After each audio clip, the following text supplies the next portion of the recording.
The PC-98 is Japan's region-locked computer platform, where an entire generation of strange, disturbing, and straight-up horrifying games were almost lost to time. Over the years, they've been slowly popping up online, with fans releasing ROMs for these obscure titles. Today, we'll be exploring said titles and taking a look at Japan's most horrifying games on the PC-98.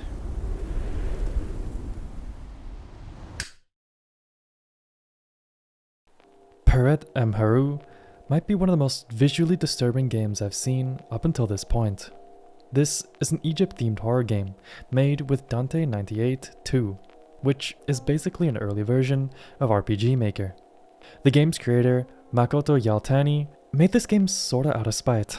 He felt the games produced in his time and on the engine were pretty lackluster and that people weren't pushing it to its limit. So, he produced Peret Em Heru, which translates to the ancient Egyptian term for the Book of the Dead.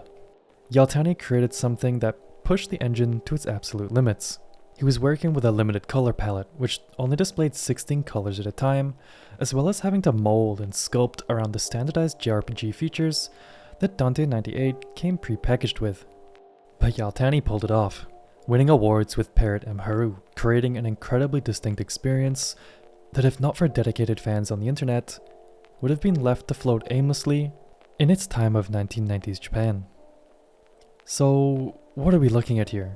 Well, Peret Em Heru has you discover that the ancient pyramids we know are not as they seem.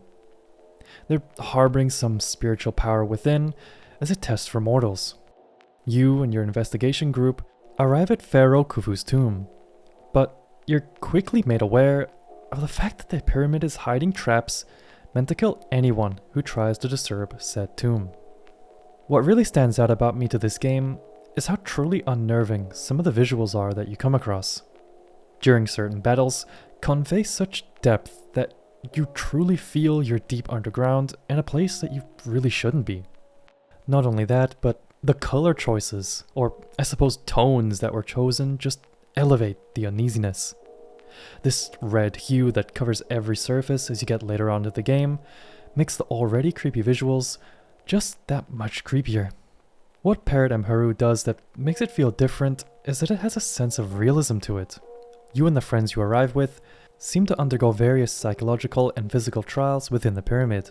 You are responsible for your entire tour group, and your choices when it comes to specific traps and story elements determine who lives and who dies, with certain characters coming back to haunt you as horrors of the pyramid. Tokyo Twilight Busters takes you into the Taisho period of Japan in 1923. This game is a bit of a mystery that has several twists. The overarching story is about a girl Yuki's abduction and the identity of a villain named Iron Mask, and you join together with a group to uncover these things. The game is a side-scroller with RPG elements, but I'm not even sure if the game itself knows what it is. It's a bit of a peculiar experience, with its main saving grace being the backgrounds and the music. Right off the bat, the vibes the opening gives off are absolutely immaculate, and it makes me miss when games had these instrumental MV openings like Pokemon used to do. I'm sure SSDs are to blame or thank for how fast we can load into games now, but I do miss these opening MVs. The fact is, someone sat down and put their soul into making these, and I really appreciate how they're used to essentially set the tone of whatever you're about to play. I know some games still do opening MVs, but I feel like they're not exactly like this. They don't feel like art pieces anymore, but sort of story elements. Either way, if you're wondering why I'm talking about the opening MV and not the game, it's because, like any good LARPer, that's as far as I'm willing to go. Because truth be told, this game isn't great at all, and all it has going for it are its visually stunning backgrounds and how it utilizes them. The backgrounds in the game are real photographs, then formatted to fit the PC-98 system's graphical limitations. The backgrounds add to the aesthetic of 1920s Japan, which creates this gritty atmosphere. Personally though, I don't like how the characters are designed. But I do like the UI border, which is gonna be a hallmark for PC-98 games. Before making this video, I went down a rabbit hole on the designs for borders and how we don't really do them anymore. But this one is particularly well designed and extremely interactive for a PC-98 game. However, this is no masterpiece. It may be visually striking, but there are a lot of reused assets and backgrounds which actually makes navigating a little confusing later on in the game. This is merely a point-and-click adventure game, and the story gets rather predictable about halfway through as well. This was definitely an experimental piece. Sure, an aesthetically pleasing one, but experimental nonetheless. Something that can't be said for our next entry. Ugetsu Kitan might be one of the most distinct pieces we'll look at today. It's based on the Japanese novel Ugetsu Monogatari, Tales of Moonlight and Rain, which was actually written in the 1700s. As I said, unlike the previous entry, Ugetsu Kitan is something that I think can be considered, above all else, fascinating. The protagonist has a chance meeting one day after being approached by a young girl. This is so out of the ordinary for you, it's like someone shoved a wooden stake into the mechanism of a clock. Your day-to-day, everyday, repeating cycle is halted by this girl. She asks you to buy her a balloon. A strange request, but you abide. And upon doing so, that day-to-day, everyday is no more. And you're transported into a strange realm with only the girl and the man remaining. As you go deeper into this world, you realize it's just this bizarre, fever dream-like place. Instantly, the art direction in this game is absolutely impeccable. I mean, it's just gorgeous. We were talking about the UI before, but this game's UI is so symbolic and abstract that it immediately sucks you in at all stages of the story, putting the previous entry to complete shame. The game focuses on 3 distinct stories adapted from the original literature: The Cauldron of Kibitsu, The Chrysanthemum Pledge, and The Reed-Choked House. The first is a non-linear tale of jealousy and betrayal involving a husband who cheats on his wife, ultimately leading to his demise by a vengeful Onryo spirit. The second is a deep story about loyalty and the bonds between lovers. It's about how a man promises to make it to a dinner only to miss the last boat. He allows himself to be taken by the idea that a man may not travel thousands of miles in one night, but his soul can, opting to take his life in order to attend the dinner as a spirit. And the last is a story concerning a merchant whose obsession with business and wealth leads him to abandon his wife during a time of war, resulting in the tragic realization about the reality that he's been living in.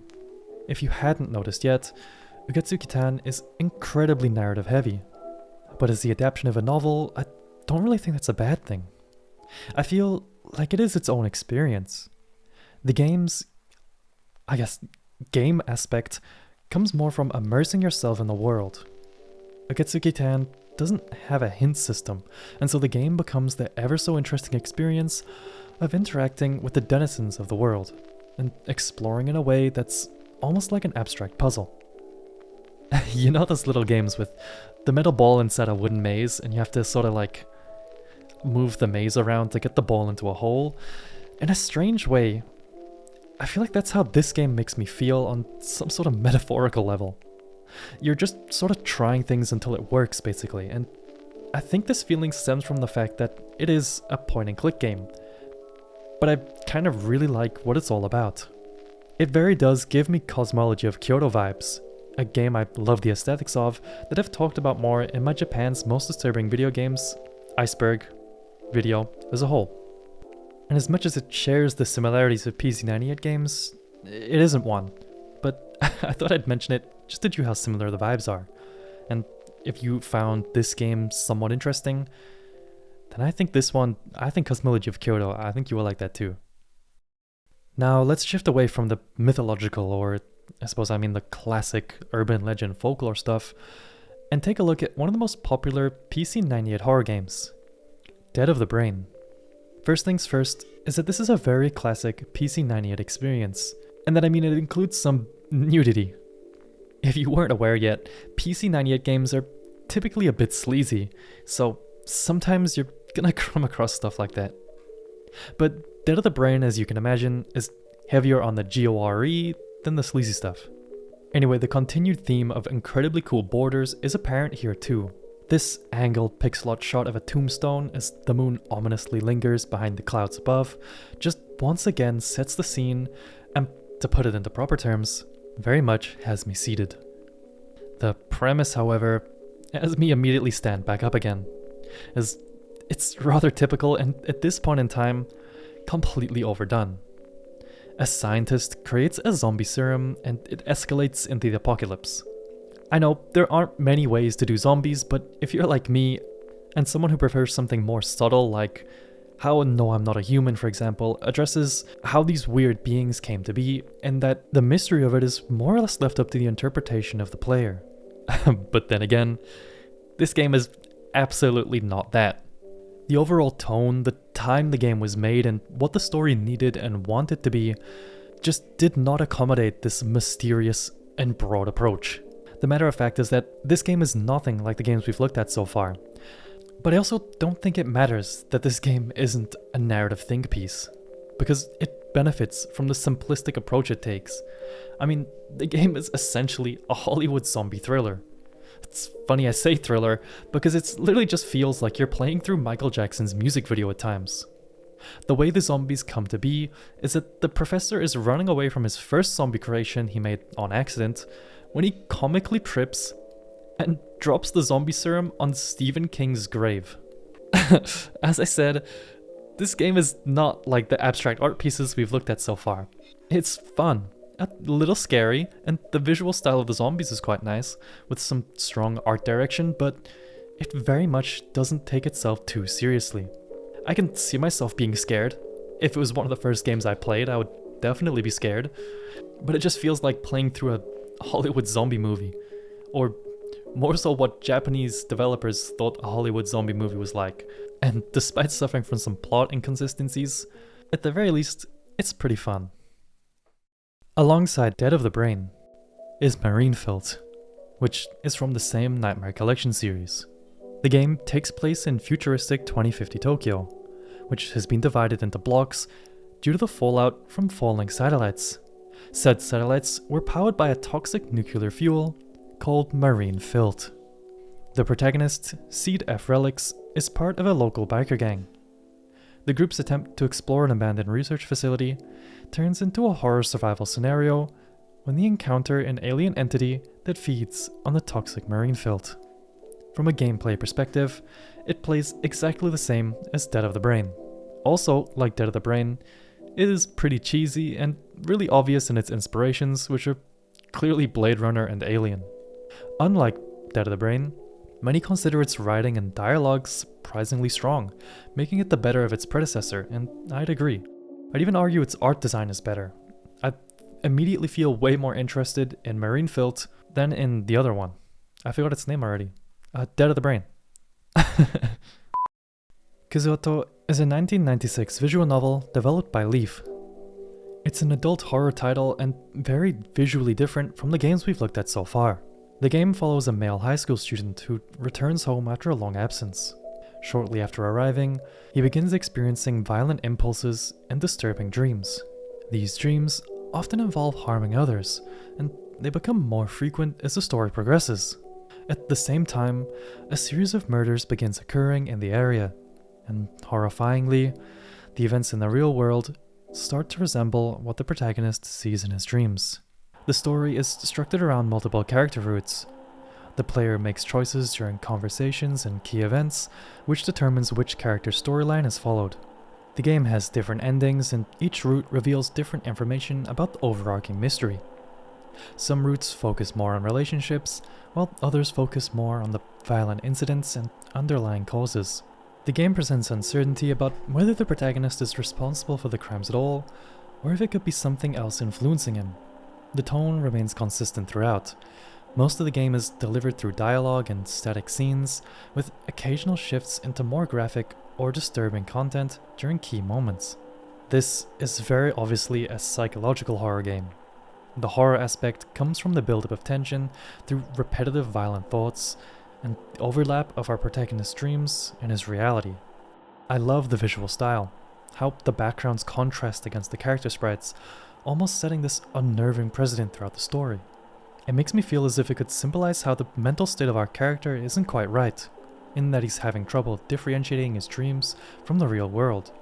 Perhaps I can't put it properly into words, but there's something striking about how the characters in the backgrounds are like oil and water. Like, although they may be living in reality, they aren't exactly living in the same world as everyone else. At least whatever was intended. I feel like it reaches its job of unsettling you. On top of that, is the fact that I almost feel like I'm looking at a VHS. The way the text is in the top left makes me feel like as if I'm watching some cursed recording. As simple as the visual setup is here, it feels really well put together. Now, let's venture into the beautifully designed woodland of the morbid Akumu Aoi Kajitsu no Sanka. The story centers on a group of criminals who take several schoolgirls hostage and bring them to a remote cabin in the middle of the forest. The setting is obviously horrifying as you're completely isolated, but it contrasts with this beautiful artwork at the beginning of the game. The player follows the unfolding situation inside the cabin. The narrative focuses on the interactions between the captors and the hostages, as you quickly uncover what appears to be a basement room with girls sitting huddled in the corner and these creepy characters just watching. It's a stark contrast of the opening image you're given, which I feel makes the reveal more shocking. Choices are presented throughout the game, and these decisions affect how events progress and can lead to different outcomes. Incorrect or risky choices can result in characters' deaths or abrupt endings.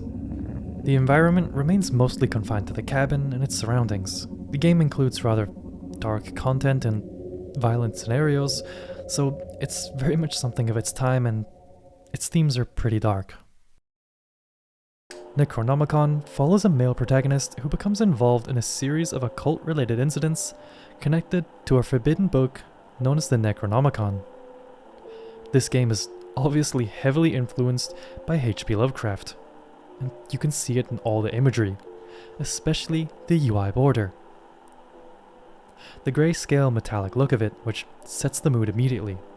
The woman encroached by snakes, as if becoming one with the UI, it's just all so visually abstract. The game is set in the 1900s. The story follows Jonathan Swift, who's a journalist from the London Gazette. Jonathan is a bit bored of his job, and so he travels to the secluded fishing town of Arkham to investigate a suspicion that an ancestor of his was involved in a mysterious marriage there. But upon arrival, he encounters a strange, I suppose, atmosphere about the town, as well as a small cast of characters. There's Professor Gardner, an archaeology enthusiast, Thomas, a man with mysterious ties to the Freemasons, and Cordelia, an orphan who runs the Gilman House pub. What begins as a personal interest in his family lineage turns into a bit of a dark conspiracy, as the group discovers disturbing things about the town, coming across ancient drawings idling fish people and a sinister cult known as the Church of Dion.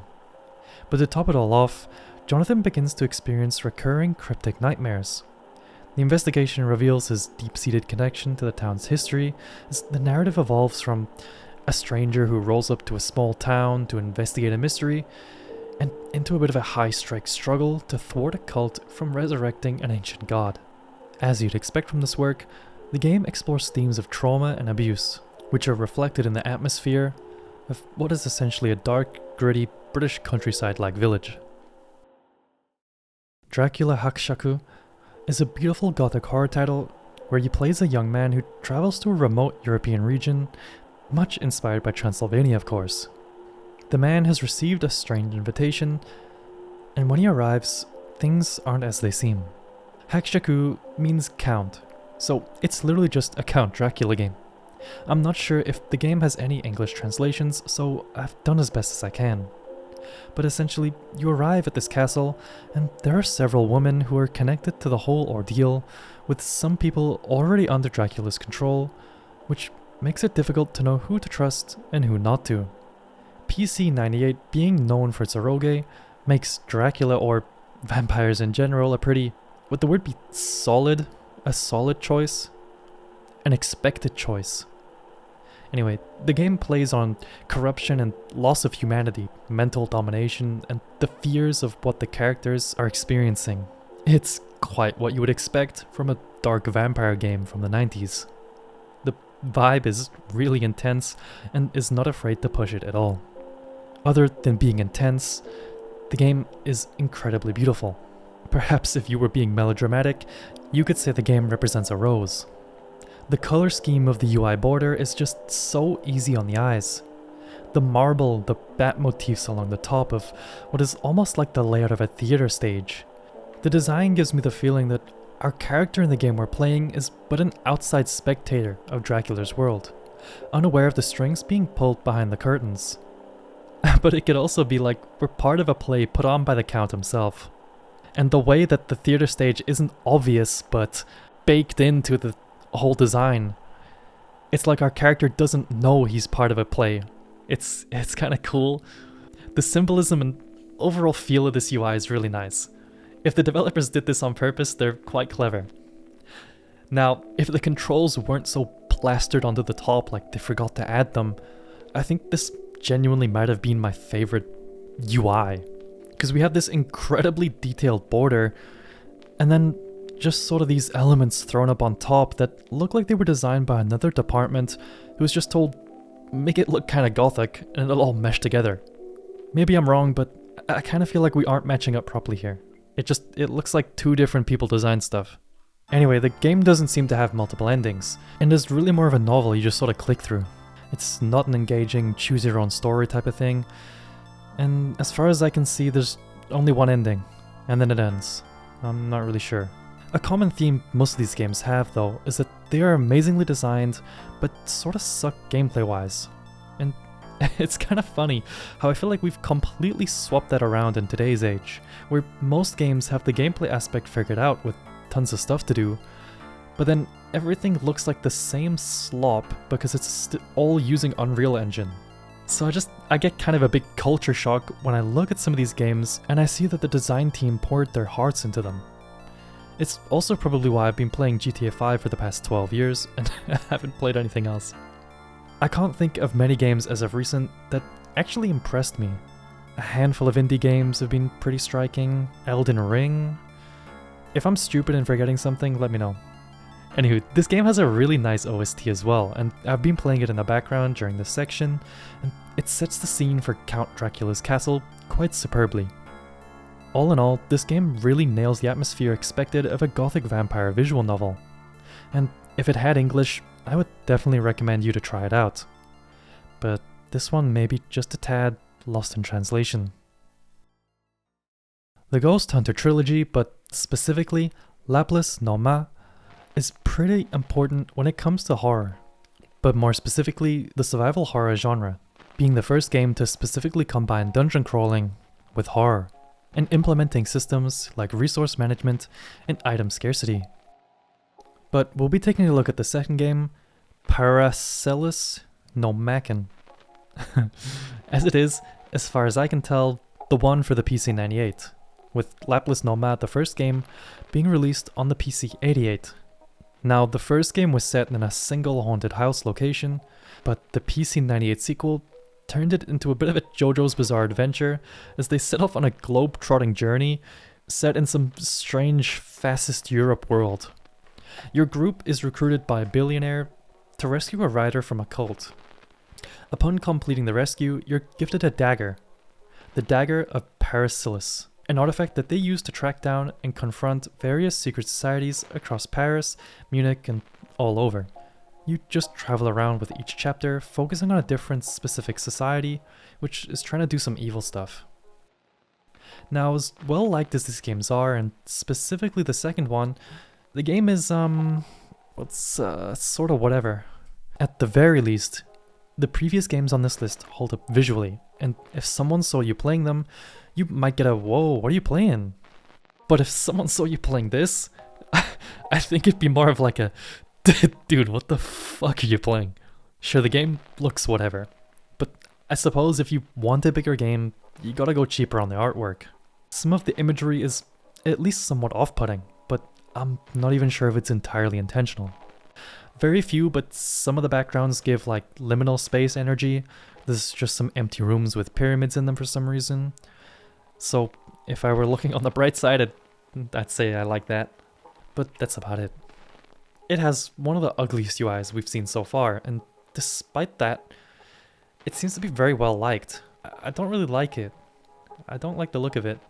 I respect what Laplace has done, being the stage setter for the fundamentals of which games like Resident Evil are held up upon. But I do mean they're ugly.